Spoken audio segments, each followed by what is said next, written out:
Thanks so much, Joy, for the lovely introduction. And it's a huge honor to be here presenting to everyone. And what an inspiring group of speakers you've had. And it's been so interesting to learn about the different places.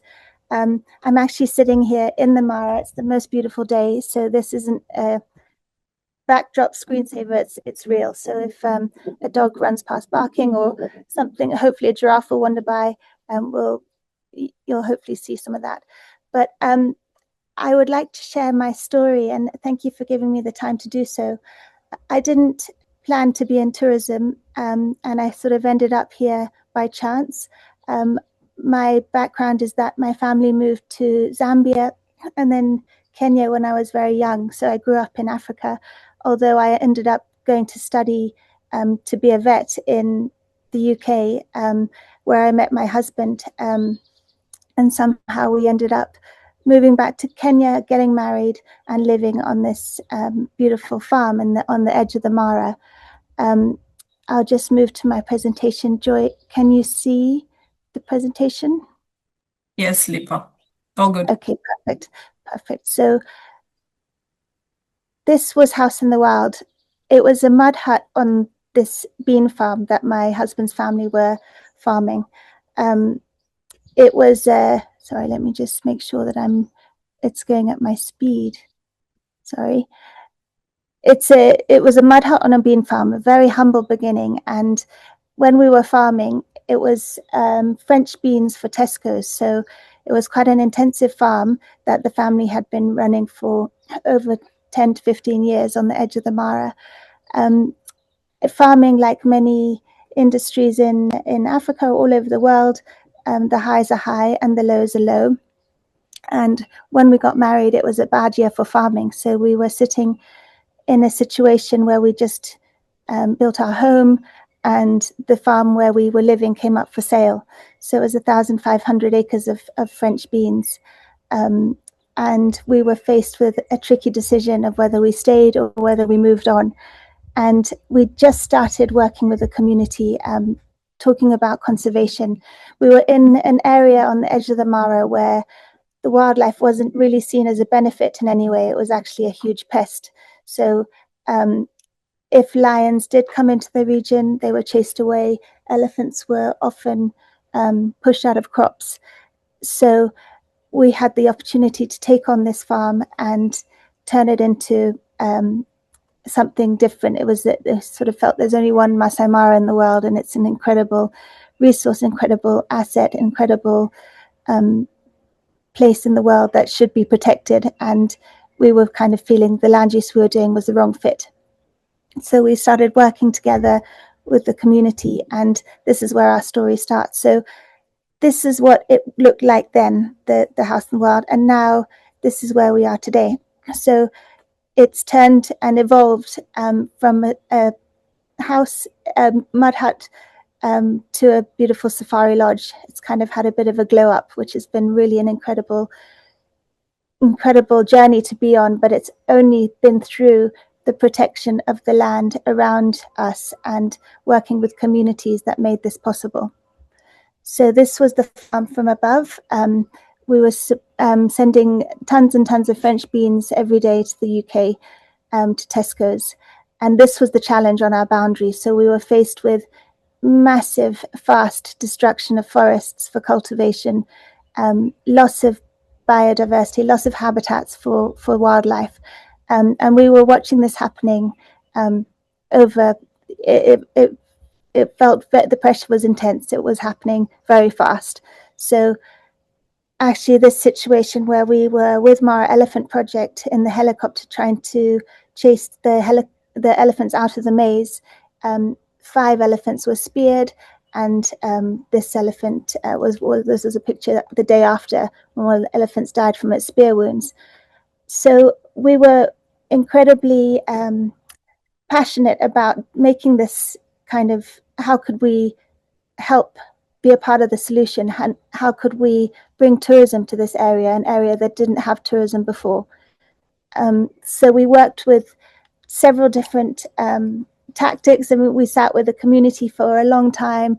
My husband Tarquin grew up in the area. His dad was great friends with the elders, and there was a kind of mutual respect. And he sat for many mornings, many days, talking about the idea of conservation. And the elders were skeptical because the area had gone quite far to farming, and they worried it might not come back.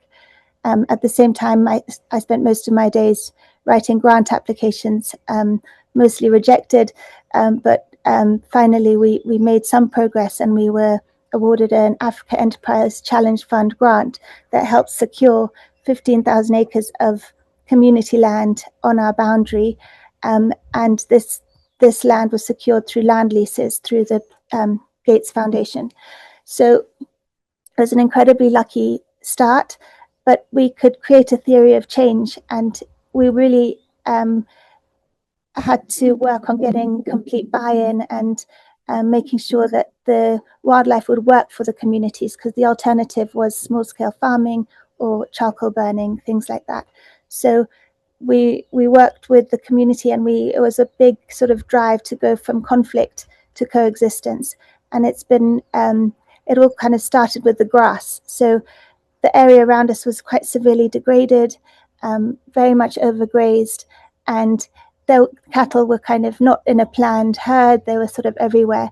And through this process, we managed to get the community cattle into one herd, and we all went through a sort of great training and learning about holistic management and regenerative grazing, and if there was a way that we could manage the land better altogether. So it was finding champions who were interested, and incredible, Maasai are incredible livestock keepers and pastoralists, and this is their passion. So it was, how do we embrace this and make it work?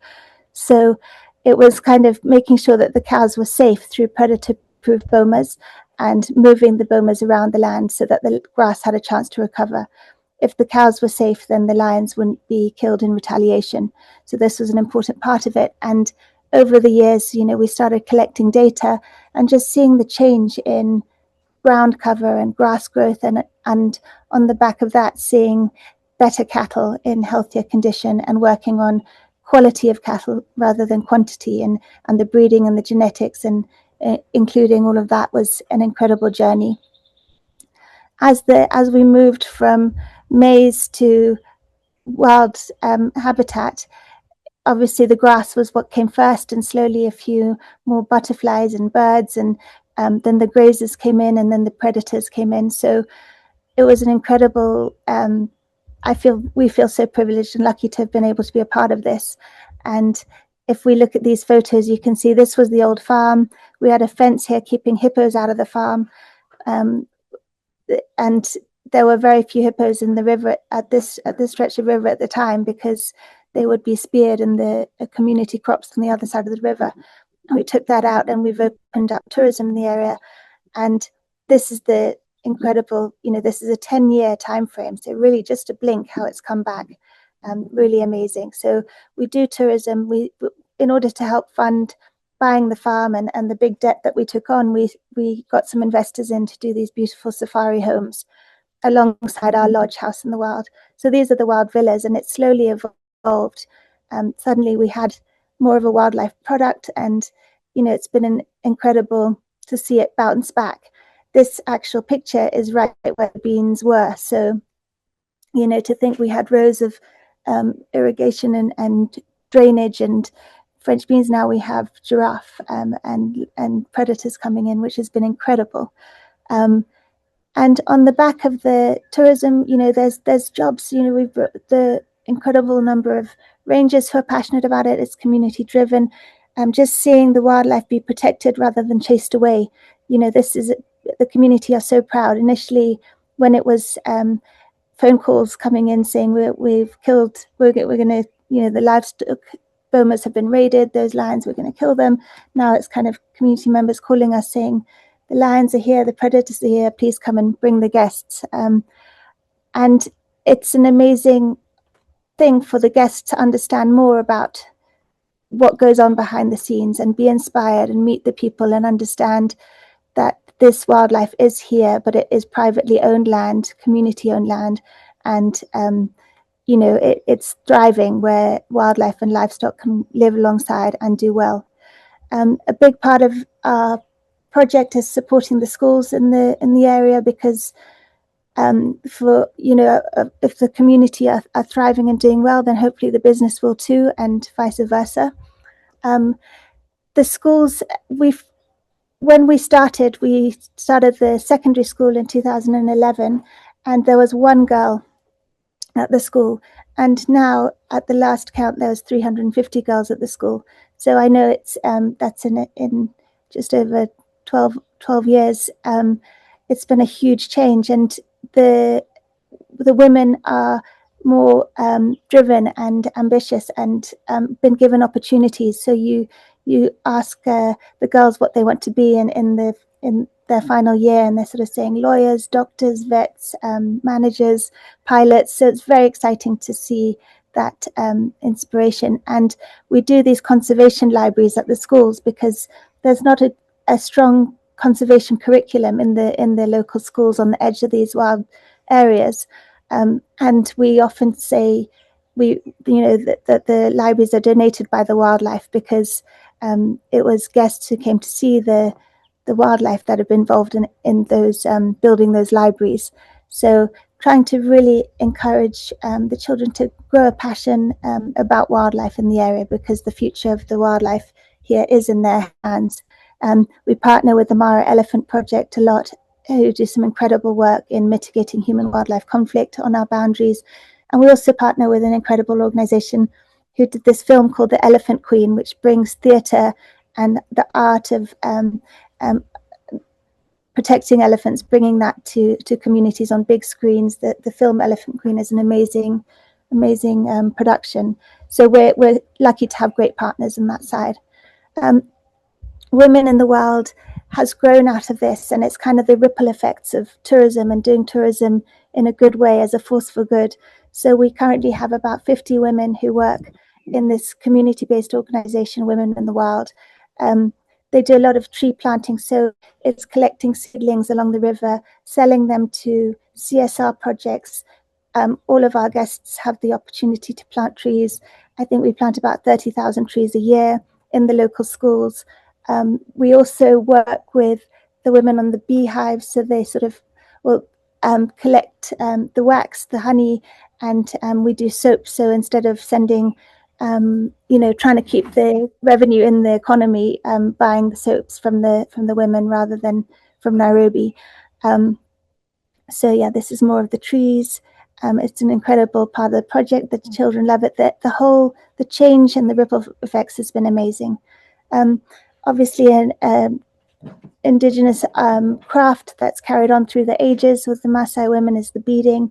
There's some incredible artisans, and just opening up the market. So the women do a lot of beading for the lodge. We do different bracelets and obviously different designs, belts, dog collars, all those things. But a consistent market is this recent partnership with Mara Gin. So they do these incredible gin tops that are beaded, and the need is about 6,000 a month. I think we're able to produce about 100 or so at this stage, and it's really boosted the women's revenue. So just as an example, this is a lovely story of Nonkuta, who in her past was earning revenue through charcoal burning and brewing moonshine in the village. So she had a little brewery at her home, and it was really tough job, and charcoal burning in the day, really something that she had no other options. That was her only choice, and many people are in this situation.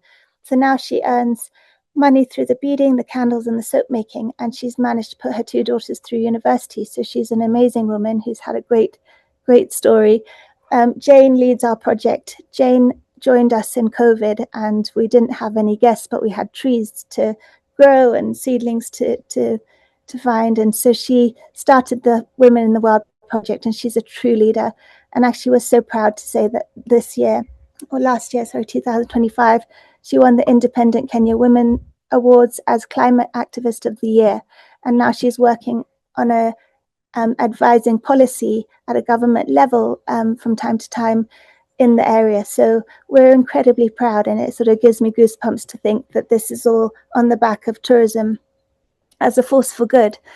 So working with the incredible communities, and we're so lucky to be here. So our tourism is all about restoring, uplifting, inspiring and elevating not only the landscape, but the wildlife, the communities, and also the guests, so they can leave feeling changed and transformed and inspired, and know that everyone can be a part of this change.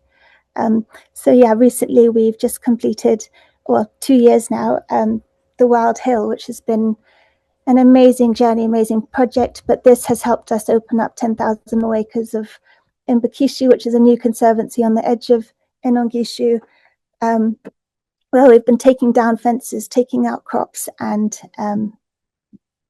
putting farmland back into conservation. So I think I've talked quite a lot, and I'm sorry I haven't kept track on time, but please let me know if there are any questions at this stage. Thank you, Lippa.